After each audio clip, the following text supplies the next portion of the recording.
Question 8 of this exercise says in figure 6.54, which is given alongside, O is a point in the interior of a triangle ABC.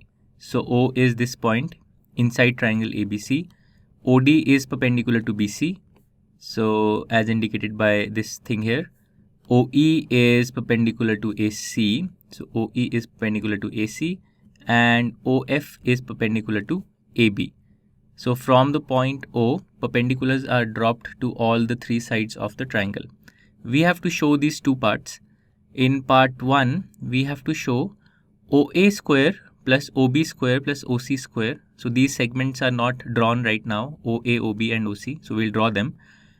This minus OD square minus OE square minus OF square is equal to AF square plus BD square plus CE square.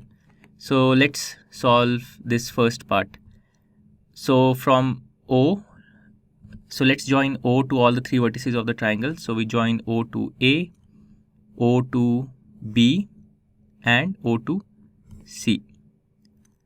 Okay, now on the right side of part 1, we have AF square, BD square, CE square. So AF is this segment, AF, BD is this segment and CE is this segment here. So what we will do is we will apply the Pythagoras theorem to three triangles in this figure to obtain the required equality. So can you see what those three triangles are? Well, one triangle is OAF. So let me highlight it for you, OAF. Then one triangle is OBD because we want BD square. And then one triangle is OCE because we want CE. So let's highlight this third triangle also. Okay, so let's apply the Pythagoras theorem to these three triangles. Okay, so this is part 1 and using the Pythagoras theorem.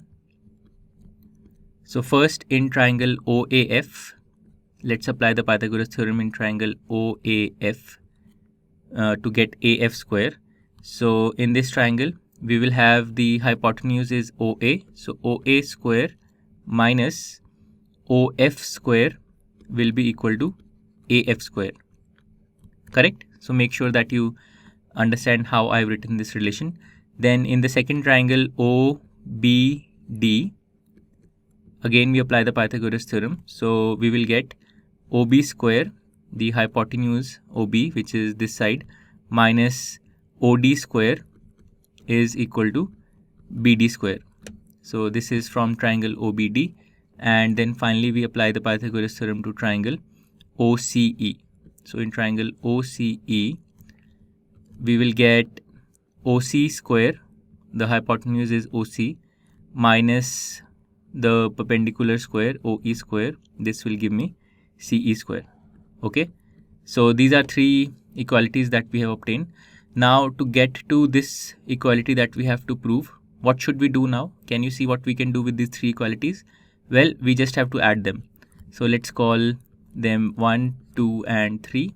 So now we will simply add these three equalities. So by 1 plus 2 plus 3, on the left side, what will we get on the left side? So you can see that we have OA square, OB square, OC square. So let's first write these terms. So OA square plus OB square plus OC square. Then we have minus OD, OD square minus OE square minus OF square. So minus OD square minus OE square minus OF square. So this is what we get on the left side, and this is exactly equal to the left side that's given to us in the problem statement. And then on the right side, we will get AF square plus BD square plus CE square. So let's write this on the right side, AF square plus BD square plus CE square. And once again, we see that this is exactly equal to the right side given to us in the problem statement. So this is the proof for part 1. Now let's come to part 2. In part 2, we have to prove that AF square plus BD square plus CE square, this sum is basically the right hand side that we obtained in the first part. This sum is equal to AE square plus CD square plus BF square. So AE square, this segment is AE, then CD is this segment, so CD square plus BF square. BF is this segment here. So here's what we are going to do. Just like in part 1, we showed that this expression is equal to AF square plus BD square plus CE square. We will show that this expression, this same expression with 6 terms, the LHS that we obtained, is also equal to AE square plus CD square plus BF square. Okay, so let me repeat this once again. So just like we showed in part 1 that this expression is equal to AF square plus BD square plus CE square, we will now show that this expression is also equal to AE square plus CD square plus BF square. And from there, we can conclude that these two things are equal, AF square plus BD square plus CE square and AE square plus CD square plus BF square.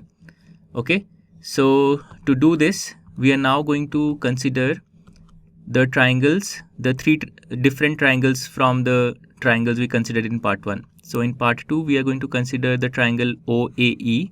So let me highlight it for you, OAE, and we will apply the Pythagoras theorem to this triangle. Then OFB, we will apply the Pythagoras theorem to this triangle, and then ODC. So we will apply the Pythagoras theorem to these 3 triangles now. Okay, so let's do that. So this is part 2. So we use the Pythagoras theorem once again, and this time we will apply the Pythagoras theorem to, as I said, triangle OAE, then triangle OBF. So observe these triangles carefully in the figure, and in triangle OCD. So these are the 3 triangles to which we will apply the Pythagoras theorem. Okay, so in triangle OAE, we will get OA square minus OE square is equal to AE square. Then in triangle OBF, we will get OB square minus OF square equal to BF square. And then in triangle OCD, we will get OC square minus OD square equal to CD square. So once again, we have to add these 3 relations. So in the first part, we had numbered the relations 1, 2 and 3. So this time, and actually let's number this result that we obtained, let's label it number 4. Now coming to the current part, let's label these 3 as 5, 6 and 7. Okay, and now let's add these 3. So by 5 plus 6 plus 7,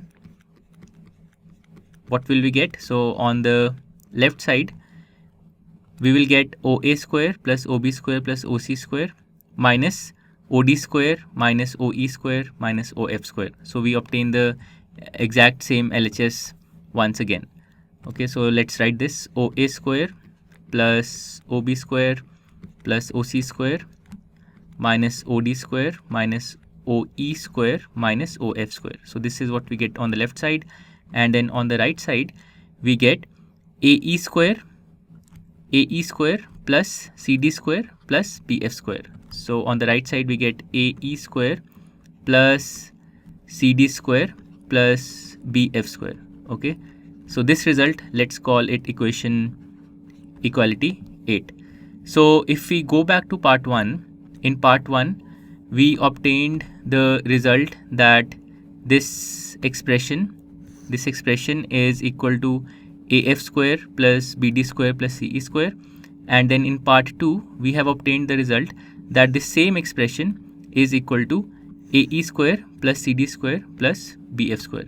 So now we can finally say that from 7 and 8, from 4 and 8, the results that we have obtained in the 2 parts, from 4 and 8, we will get the RHS in the first result, which is AF square plus BD square plus CE square must be equal to the RHS in the second result, which is AE square plus CD square plus BF square. Okay, this is what we had to prove. So this completes part 2, and with this we have completed question number 8.